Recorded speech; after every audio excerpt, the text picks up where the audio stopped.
Bonjour à tous et bienvenue pour ce nouvel épisode dans lequel je réponds à vos questions, et aujourd'hui nous allons voir quel est le temps de séchage de la peinture à l'huile.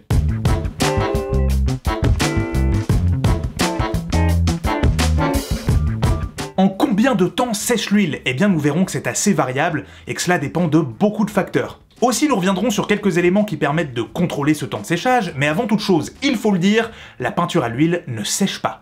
En effet, dire que l'huile sèche est un abus de langage, car par définition, le séchage est le procédé qui sépare un liquide d'un solide, autrement dit, de la peinture sèche lorsque l'eau présente dedans s'évapore.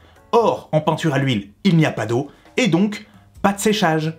L'on parle pour la peinture à l'huile de cicativation. Pour faire simple, il s'agit d'un phénomène d'oxydation qui entraîne le durcissement de la peinture. Donc, autrement dit, l'oxygène présent dans l'air infiltre la couche picturale et la fait durcir. Et c'est ce phénomène en particulier qui exige un parfait respect de la règle du gras sur maigre.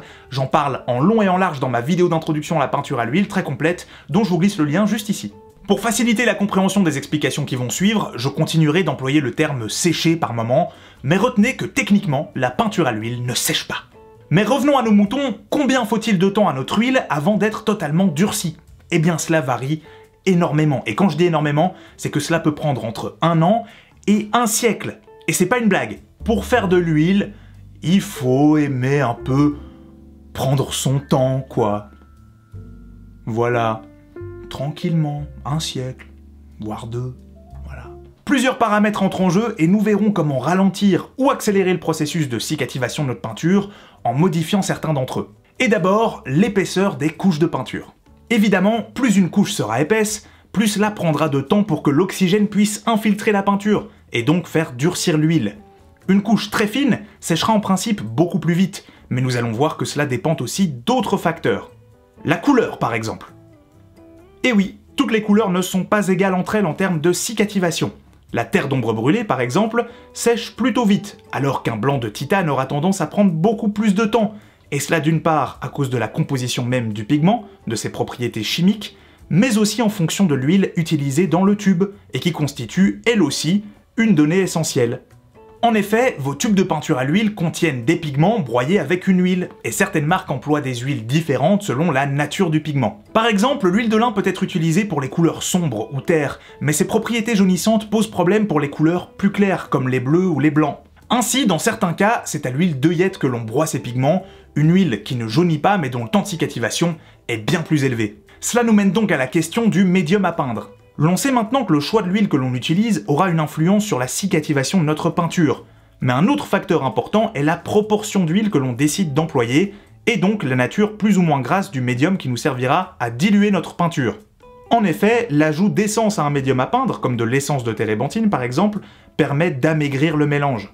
Plus un médium est riche en térébenthine, plus il est maigre, moins il est gras, et plus vite il séchera. Par exemple, ne diluer sa peinture qu'avec de la térébenthine pour une première couche rapide permettra à celle-ci de sécher beaucoup plus vite, alors qu'un glacis réalisé avec de l'huile pure prendra immensément plus de temps à sécher, et encore plus s'il s'agit d'huile d'œillette. Certains médiums, comme celui-ci, sont cicatifs et permettent d'accélérer la cicativation de la peinture.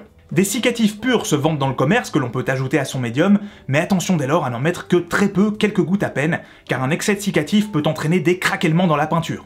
Enfin, il existe des médiums alkydes comme le liquin, composé de résine synthétique, qui accélèrent considérablement le temps de séchage, quelques heures à peine peuvent suffire. Attention, chose importante, il est indispensable de distinguer le temps de séchage en surface du temps de séchage total de l'ensemble de la peinture. Une fois qu'une peinture est sèche en surface, au toucher, l'on peut passer une nouvelle couche par-dessus, en respectant la règle du gras sur maigre évidemment. Mais si l'on souhaite vernir un tableau achevé par exemple, il faut attendre que l'ensemble de la peinture soit bien sèche, en profondeur, et les délais ne sont pas du tout les mêmes. C'est pourquoi l'on conseille généralement de laisser passer au moins 1 an entre le moment où on achève un tableau et le moment où on le vernit. Parlons maintenant concrètement du temps que prend une couche à durcir en surface. En me basant sur mon expérience, pour vous donner un ordre d'idée, je dirais qu'une couche de peinture assez fine, réalisée avec un médium à peindre équilibré, donc ni trop maigre ni trop gras, met généralement entre 3 jours et une semaine et demie à durcir en surface. C'est juste pour vous donner un ordre d'idée, cela peut être bien plus court ou radicalement plus long en fonction de tous les paramètres cités précédemment. Et voilà, je pense qu'on a fait le tour de la question. Si néanmoins une zone d'ombre persiste, n'hésitez pas à me poser vos questions dans les commentaires sous cette vidéo. N'oubliez pas le petit pouce en l'air qui fait plaisir. En attendant, je vous dis à la prochaine et je vous fais de gros bisous!